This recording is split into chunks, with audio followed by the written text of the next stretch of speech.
Hello दोस्तों। हाय। रोशन academy में आपका स्वागत है। आज हम आप लोग के सामने एक और नए वीडियो लेकर आए हैं और बताना चाहते हैं मनोविज्ञान साइकोलॉजी से संबंधित। तो इस वीडियो को देखें, लाइक करें, शेयर करें, सब्सक्राइब करें और बेल आइकन को दबाना ना भूलें। तो जो भी स्टूडेंट 11 12 में पढ़ रहे हैं उनके लिए, और जो खास करके जो 12th एग्ज़ाम देना चाहते हैं, जो इंटर के, उनके लिए समय को देखते हुए वीडियो बनाया जा रहा है। तो इस वीडियो को देखें आप लोग और अच्छे से अच्छे मार्क्स लाएं। और ये आपको चुनिंदे प्रश्न जो प्रीवियस के रूप में दिए जा रहे हैं, आप लोग के इससे हट कर कुछ भी नहीं आने वाला है। जो भी है से इसी से आने वाला है, इसलिए इस वीडियो को देखें और अपने परीक्षा में अच्छे से अच्छे अंक लाएं। तो चलिए हम बिना समय गवाते हुए अपने विषय पे बात करते हैं कि पहला क्वेश्चन क्या है।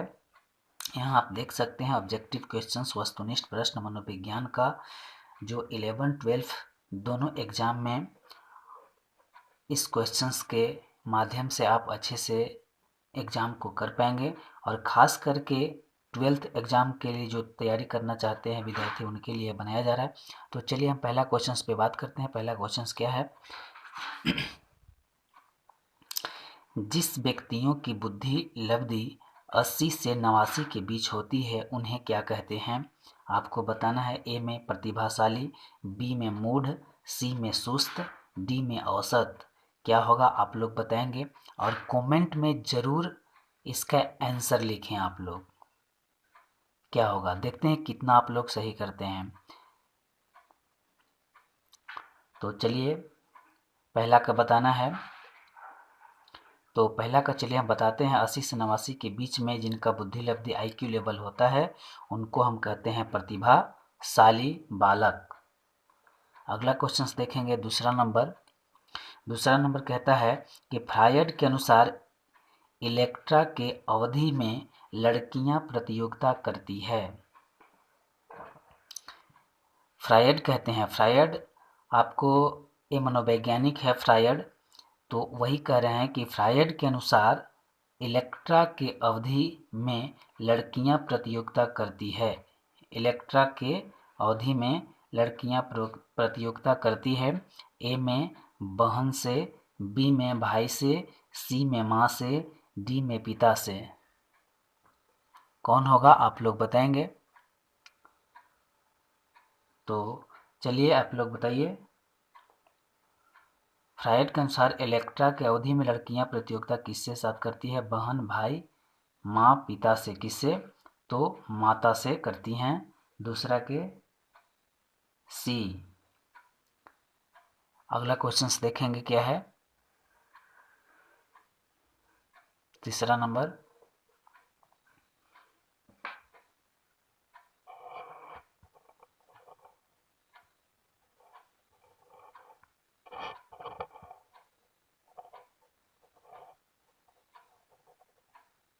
थोड़ा जूम करते हैं।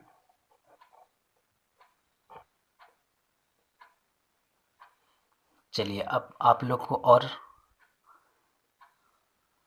चलिए अब ठीक है। तो हम तीसरा क्वेश्चंस देखते हैं। तीसरा क्वेश्चंस क्या है। निम्नलिखित में से कौन सल्डन के व्यक्तित्व प्रकार के अंतर्गत समझा जाता है। ए अंतर्मुखी, बी हो जाएगा बहिर्मुखी, सी हो जाएगा गोलाकार, डी हो जाएगा उभयमुखी। निम्नलिखित में से कौन सल्डन के व्यक्तित्व प्रकार के अंतर्गत समझा जाता है। ए अंतर्मुखी, बी बहिर्मुखी, सी गोलाकार, डी उभयमुखी। क्या होगा आप लोग बताएंगे। तो तीसरा के ए हो जाएगा अंतर्मुखी, व्यक्तित्व प्रकार के अंतर्गत समझा जाता है। सॉल्डन एक मनोवैज्ञानिक है। सॉल्डन के व्यक्तित्व प्रकार, यानी सॉल्डन का जो व्यक्तित्व प्रकार के अंतर्गत समझा जाता है। सॉल्डन के व्यक्तित्व जो प्रकार है वो अंतर्मुखी है। व्यक्ति दो तरह के होते हैं, हम बताए थे ऐसे जनरली, जो अंतर्मुखी और बहिर्मुखी। अंतर्मुखी व्यक्ति वे होते हैं जो समाज में रहना पसंद ज़्यादा नहीं करते हैं। बहिर्मुखी व्यक्ति वो होते हैं जो समाज में अधिकतर रहना पसंद करते हैं। तो चलिए हम आगे चलते हैं और चौथा नंबर क्वेश्चन देखते हैं क्या है। चौथा नंबर, जिसने बुद्धि लब्धि के संप्रत्यय को विकसित किया उसे क्या कहते हैं, उनका क्या नाम है। जो बुद्धि लब्धि संप्रत्यय को विकसित किया वो कौन मनोवैज्ञानिक ने किया, उसके बारे में बताना है। ए में बी ने, बी में टर्मन, सी में स्टर्न, डी में साइमन। क्या होगा 14 चौथा नंबर के बताएंगे आप लोग। तो बुद्धि लब्धि संप्रत्यय को विकसित किया था कौन, टर्मन ने। आगे चलते हैं 5 नंबर पे। 5 नंबर देखते हैं क्या है। 5वां नंबर, संवेगात्मक बुद्धि पद का प्रतिपादन किसके द्वारा किया गया है। ए वुड के द्वारा, वुड तथा वुड के द्वारा, बी मैस्लो तथा मेयर के द्वारा, सी गोलमैन के द्वारा, डी जेम्स वार्ड के द्वारा। यहाँ पे जेम्स होगा, जेम्स वार्ड के द्वारा। तो आप लोग इसके आंसर बताएंगे 5वां नंबर के क्या होगा। संवेगात्मक बुद्धि पद का प्रतिपादन किसके द्वारा किया गया था। संवेग क्या होता है, संवेग इमोशन को हम कहते हैं संवेग, संवेग इमोशन को कहते हैं। संवेग बुद्धि पद का प्रतिपादन किसके द्वारा किया गया था, आप लोग बताएंगे 5वां नंबर क्वेश्चन के। तो 5वां के चलिए हम बताते हैं, बी हो जाएगा। सेल्यो तथा मेयर ने किया था, संवेगात्मक बुद्धि पद का प्रतिपादन किया गया था सेल्यो तथा मेयर के द्वारा। अगला क्वेश्चन देखेंगे, 6ठा नंबर क्या है। 6ठे नंबर में क्वेश्चन है, प्राथमिक मानसिक योग्यता का सिद्धांत किसने प्रस्तुत किया। ए में लिकर्ट, बी में गिलफोर्ड, सी में थर्स्टन, डी में गार्डनर। कौन था आप लोग बताएंगे। प्राथमिक मानसिक योग्यता, प्राथमिक मानसिक योग्यता का सिद्धांत किसने प्रस्तुत किया। ए में लिकर्ट, बी में गिलफोर्ड, सी में थर्स्टन, डी में गार्डनर। 6ठा बताएंगे आप लोग क्वेश्चंस। तो 6ठा के क्या हो जाएगा, गार्डनर, डी हो जाएगा। अगला क्वेश्चन देखेंगे 7वां नंबर। 7वां नंबर में है, किस वर्ष बुद्धि का पास मॉडल विकसित हुआ।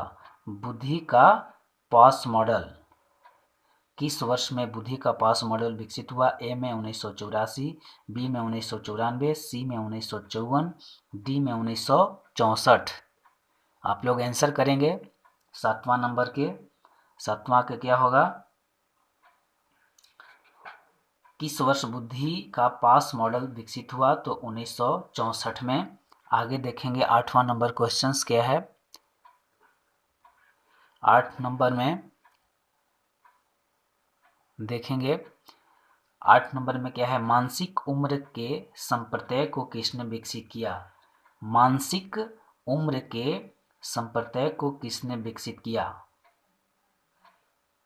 जिसको मेंटल एज कहते हैं, मानसिक एज। आप लोग पढ़े होंगे आईक्यू का फॉर्मूला क्या होता है, mental age by chronological age गुने 100 होता है ना, उस पर टूटता है। हम आप लोग के बताएंगे, एक जल्द हम वीडियो लाएंगे, क्योंकि परीक्षा को देखते हुए यह वीडियो बनाया जा रहा है। तो आप लोग इस वीडियो को देखें, लाइक करें, शेयर करें, आप सब्सक्राइब करें और दोस्तों को भी अधिक से अधिक शेयर करें, बताएं। और जो भी इस परीक्षा में शामिल होना चाहते हैं, देना चाहते हैं, उनके लिए एक बहुत बड़ा अपॉर्चुनिटी है इस वीडियो के माध्यम से। तो आप लोग बेल आइकन दबाएं ताकि आपका नोटिफिकेशन प्राप्त हो सबसे पहले।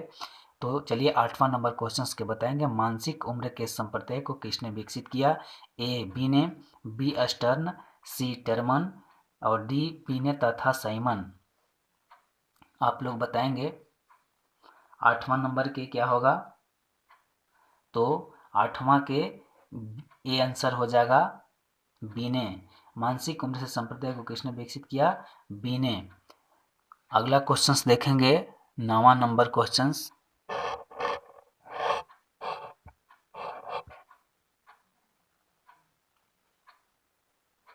9वां नंबर क्वेश्चंस देखेंगे क्या है। 9th नंबर, किसने आत्मसिद्धता की अवधारणा को प्रस्तुत किया। ए मास्लो, बी रोजर्स, सी फ्रायड, डी यूंग। तो इसमें आप लोग बताएंगे कमेंट में कि क्या आंसर होगा। किसने आत्मसिद्धता की अवधारणा को प्रस्तुत किया? ए मास्लो, बी रोजर्स, सी फ्रायड, डी यूंग। कौन होगा बताएंगे आप लोग? तो नामा के क्या हो जाएगा? बी आंसर हो जाएगा, रोजर्स। अगला क्वेश्चन देखेंगे 10 नंबर। 10 नंबर क्या है? सामूहिक अचेतन के विषय को कहा जाता है? ए मनोग्रंथि, बी आर्कीटाइप, सी पर्सोना, डी एनिमा।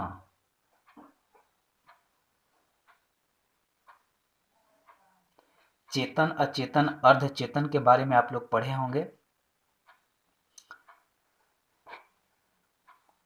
सामूहिक अचेतन के विषय में कहा जाता है किसको? सामूहिक अचेतन के विषय को क्या कहते हैं? मनोग्रंथि, आर्कीटाइप, पर्सोना, एनिमा। क्या कहते हैं आप लोग बताएंगे? तो क्या कहते हैं? मनोग्रंथि कहते हैं, अचेतन। चलिए अगला क्वेश्चन देखते हैं 11 नंबर में क्या है। 11 नंबर में निम्नांकित में से कौन सा मनोवैज्ञानिक विकारों के वर्गीकरण की न्यूनतम पद्धति है? A DSM-3R, B DSM-4C, C ICD-10, D WHO। कौन होगा आप लोग बताएंगे? निम्नांकित में से कौन सा मनोवैज्ञानिक विकारों के वर्गीकरण निम्नांकित में से कौन सा मनोवैज्ञानिक विकारों के वर्गीकरण की न्यूनतम पद्धति है? बताएंगे 11 के क्या होगा? तो चलिए हम बताते हैं। 11 के बी हो जाएगा DSM-4C। क्या होगा? DSM-4C। अगला चलेंगे 12 नंबर क्वेश्चंस क्या है देखेंगे। रोसार्क परीक्षण। एक रोसार्क परीक्षण होता है। ए बुद्धि परीक्षण, बी अभिक्षमता परीक्षण, सी प्रक्षेपी परीक्षण, डी इसमें से कोई नहीं। आप लोग बताएंगे 12 नंबर। रोसार्क परीक्षण है, क्या है भाई? 12 के बताएंगे तो 12 के बी होगा अभिक्षमता परीक्षण। रोसार्क परीक्षण क्या है? अभिक्षमता परीक्षण है। 13 में चलेंगे। 13 नंबर क्वेश्चंस क्या है? 13 नंबर क्वेश्चंस देखिए। एनोरेक्सिया नर्वोसा की विशिष्टता होती है? ए स्नायुविक दुर्बलता, बी निद्रा व्याघात, सी अपर्याप्त भोजन से वजन में कमी, डी इनमें से कोई नहीं। 13 नंबर आप लोग देखेंगे तो 13 के ए हो जाएगा स्नायुविक दुर्बलता। एनोरेक्सिया नर्वोसा की विशिष्टता होती है स्नायुविक दुर्बलता। 13। अगला क्वेश्चन देखेंगे 14 नंबर में। 14 नंबर क्वेश्चन। एडलर के मनोविज्ञान को कहा जाता है? गत्यात्मक मनोविज्ञान, बी व्यक्तिक मनोविज्ञान, सी मानवतावादी, फिर डी में विश्लेषणात्मक मनोविज्ञान। 14 में देखेंगे एडलर के मनोविज्ञान को कहा जाता है गत्यात्मक मनोविज्ञान, बी में व्यक्तिक मनोविज्ञान, सी में मानवतावादी मनोविज्ञान और डी में विश्लेषणात्मक मनोविज्ञान। आप लोग बताएंगे 14 के क्या होगा? 14 के सी हो जाएगा मानवतावादी। अगला क्वेश्चंस देखेंगे 15 नंबर।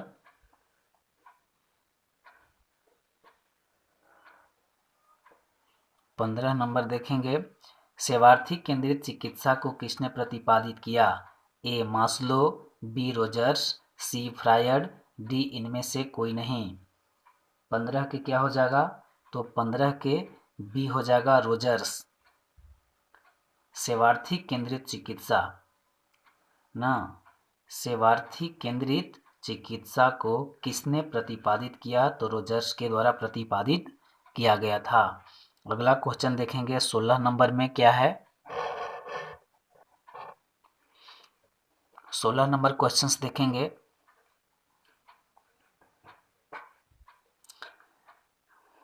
नलिका विहीन ग्रंथि का नाम है?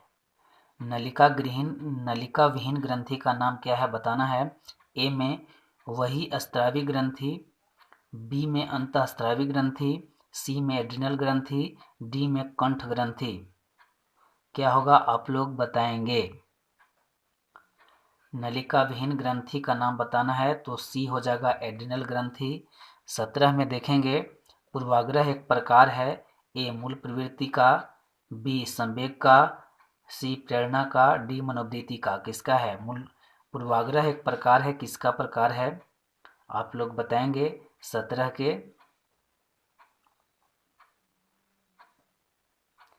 पूर्वाग्रह एक प्रकार है मनोवृत्ति का। अगला क्वेश्चन देखेंगे 18 नंबर। 18 नंबर क्या कहता है, किस चिकित्सा पद्धति में सीखने के सिद्धांतों का प्रयोग होता है। ए मनोविश्लेषण चिकित्सा, बी समूह चिकित्सा, सी व्यवहार चिकित्सा, डी इसमें से कोई नहीं। किस चिकित्सा पद्धति में सीखने के सिद्धांतों का प्रयोग होता है। 18 के बताना है तो इसमें हो जाएगा व्यवहार चिकित्सा। अगला क्वेश्चन देखेंगे 19 नंबर। 19 नंबर क्वेश्चन देखेंगे, किसी सामान्य प्रक्रिया को व्यक्ति द्वारा असामान्य रूप से बार बार दोहराने की व्याधि को क्या कहते हैं।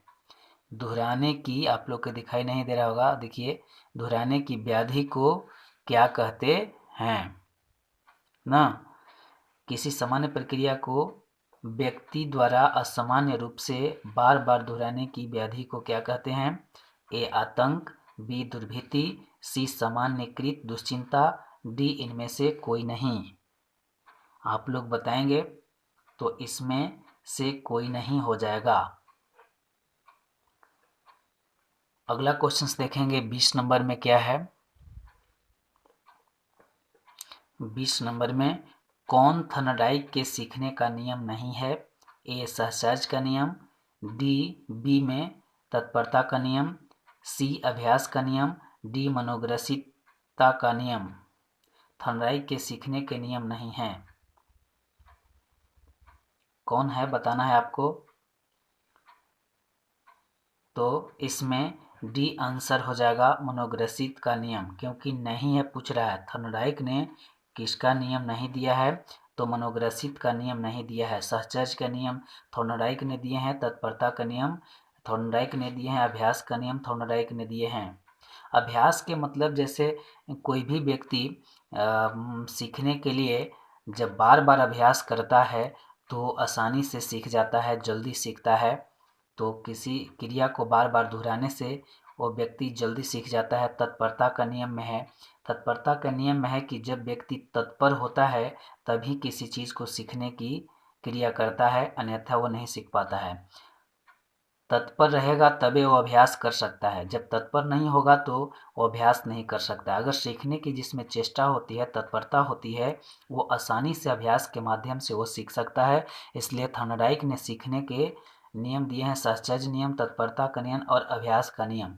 जो व्यक्ति सीखने के लिए तत्पर है, पढ़ने के लिए तत्पर है और अभ्यास करता है तो आसानी से सीख जाता है। इसलिए थॉर्नडाइक ने ये तीनों नियम दिए हैं, मगर इसमें नहीं पूछ रहा है, इसलिए मनोग्रसिता का नियम नहीं होगा। चलिए आगे चलते हैं। 21 नंबर में क्या है। 21 नंबर में सीखने के सूझ सिद्धांत के अनुसार प्राणी को सफलता मिलती है। ए संयोगवश, बी क्रमशः, सी एकाएक, डी इनमें से नहीं। तो चलिए आप लोग इस वीडियो को लाइक करें, सब्सक्राइब करें और बेल आइकन को दबाना ना भूलें ताकि आपको सबसे पहले नोटिफिकेशन प्राप्त हो। 21 में आप लोग देखेंगे सीखने के सूझ सिद्धांत के अनुसार प्राणी को सफलता मिलती है। ए संयोगवश, बी क्रमशः, सी एकाएक, डी इसमें से कोई नहीं। बताएंगे आप लोग तो 21 के क्या हो जाएगा आंसर। 21 के हो जाएगा बी, क्या होगा क्रमशः। अगला क्वेश्चन देखेंगे 22 नंबर में क्या है। 22 नंबर क्वेश्चन, मनोविज्ञान की वस्तुनिष्ठ निरीक्षण विधि का प्रवर्तक कौन है ना। मनोविज्ञान की विशिष्ट वस्तुनिष्ठ निरीक्षण विधि का प्रवर्तक कौन है? A Wundt, B William James, C Watson, D इसमें से नहीं। कौन होगा आप लोग बताएंगे? तो मनोविज्ञान की वस्तुनिष्ठ निरीक्षण विधि का प्रवर्तक कौन है? वुंट महोदय हैं। कौन है? वुंट महोदय, जो पूरा नाम इनका विलियम वुंट महोदय के नाम से जाना जाता है।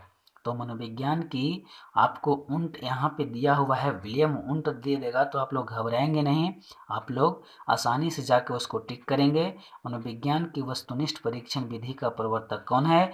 तो वुंट महोदय यानी विलियम वुंट महोदय हैं। तो चलिए आज का 22वां क्वेश्चन खत्म। अब चलते हैं 23वां नंबर में क्या है। 23वां नंबर क्वेश्चन को हम देखते हैं। तो चलिए 23 नंबर क्वेश्चन आप लोग देखेंगे। 23 नंबर क्वेश्चन क्या है? निम्नांकित बुद्धि परीक्षणों में कौन सा शाब्दिक परीक्षण है? निम्नांकित बुद्धि परीक्षणों में कौन सा शाब्दिक परीक्षण है?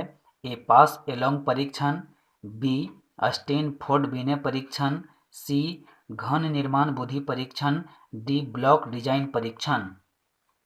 कौन होगा आप लोग कमेंट में आंसर जरूर दें। तो चलिए हम बता देते हैं क्या होगा। निम्नांकित बुद्धि परीक्षणों में से कौन सा शाब्दिक परीक्षण है? पास एलोंग परीक्षण, बी स्टैनफोर्ड बिने परीक्षण, सी घन निर्माण बुद्धि परीक्षण, डी ब्लॉक डिजाइन परीक्षण। क्या होगा 23 के?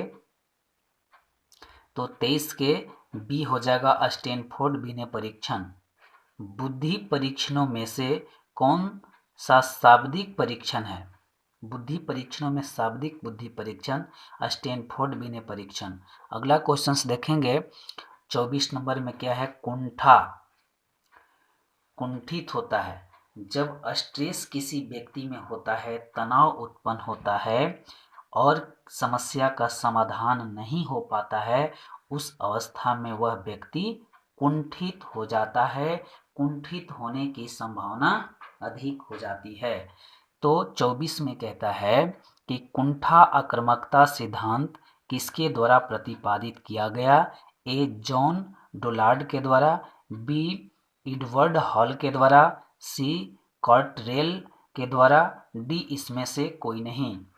24 के आप लोग देखेंगे तो 24 के ए आंसर होगा जॉन डोलार्ड के द्वारा। कुंठा आक्रामकता सिद्धांत किसके द्वारा प्रतिपादित किया गया? कुंठा आक्रामकता सिद्धांत किसके द्वारा प्रतिपादित किया गया? तो जॉन डोलार्ड के द्वारा। अगला क्वेश्चन देखेंगे 25 नंबर में क्या है? 25 नंबर में विचारों, प्रेरणाओं, आवश्यकताओं एवं उद्देश्यों के परस्पर विरोध के फलस्वरूप पैदा हुई विक्षोभ या तनाव की स्थिति क्या कहलाती है? अभी तुरंत हमने बताया ऊपर में, उसी से रिलेटेड एक क्वेश्चन है। कुंठा आक्रामकता सिद्धांत किसके द्वारा प्रतिपादित किया गया? तो जॉन डोलार्ड के द्वारा। तो उसी से रिलेटेड एक क्वेश्चन है, विचारों, प्रेरणाओं, आवश्यकताओं, उद्देश्यों के परस्पर विरोध के फलस्वरूप पैदा हुई विक्षोभ या तनाव। किसके द्वारा तनाव होता है? हमने तनाव के स्ट्रेस के बारे में बताया। उसके बाद कुंठित होता है जब स्ट्रेस की संभावना होती है और वो सही से एडजस्ट नहीं कर पाते हैं, तो तनाव की स्थिति में वो कुंठित हो जाते हैं। तो विचारों, प्रेरणाओं, आवश्यकताओं, इसमें विचारों, प्रेरणाओं, आवश्यकताओं एवं उद्देश्यों के परस्पर विरोध के फलस्वरूप इनके विरोध के फलस्वरूप पैदा जो होते हैं विक्षोभ यानी तनाव जिसको कहते हैं, जिसको हम अंग्रेजी में स्ट्रेस कहते हैं, की स्थिति क्या कहलाती है? तो हम उसको क्या कहते हैं? सी आंसर हो जाएगा इसका, कुंठा कहते हैं। क्या कहते हैं? कुंठा कहते हैं। तो आज का इतना ही, फिर हम अगले वीडियो में मिलेंगे आप लोग के, क्योंकि ये 25 क्वेश्चंस हैं तो ये प्रीवियस क्वेश्चंस हैं। हर ईयर वाइज ईयर अलग अलग ऑब्जेक्टिव के रूप में पूछा गया था, पहले उसके हिसाब से ऑब्जेक्टिव है। ये नहीं कि हम अलग से इसको दे रहे हैं, जो प्रीवियस में पूछा गया है, जिस वर्ष में जितना पूछा गया है उसी के हिसाब से हमने बता रहे हैं। तो इसको 25 क्वेश्चन ही पूछा गया था कोई ईयर में, तो इसमें 25 क्वेश्चन ही हैं। तो इसलिए इस 25 क्वेश्चंस को आप लोग करें, देखें और अच्छे से क्वेश्चंस को सॉल्व करें, ताकि आप 12th एग्ज़ाम में जो भी साइकोलॉजी मनोविज्ञान जो रखे होंगे, तैयारी कर रहे होंगे, तो उनके लिए यह वीडियो बड़ा अपॉर्चुनिटी इनके माध्यम से आप अच्छे से अच्छे मार्क्स ला सकते हैं। तो चलिए आज का इतना ही। इस वीडियो को लाइक करें, शेयर करें, सब्सक्राइब करें और बेल आइकन को दबाना ना भूलें, ताकि आपको सबसे पहले नोटिफिकेशन प्राप्त हो। इसलिए आप लोग बेल आइकन को दबाएं। तो चलिए आज का इतना ही। जय हिंद, जय भारत। अगले वीडियो में फिर मिलेंगे। तो आज का इतना ही।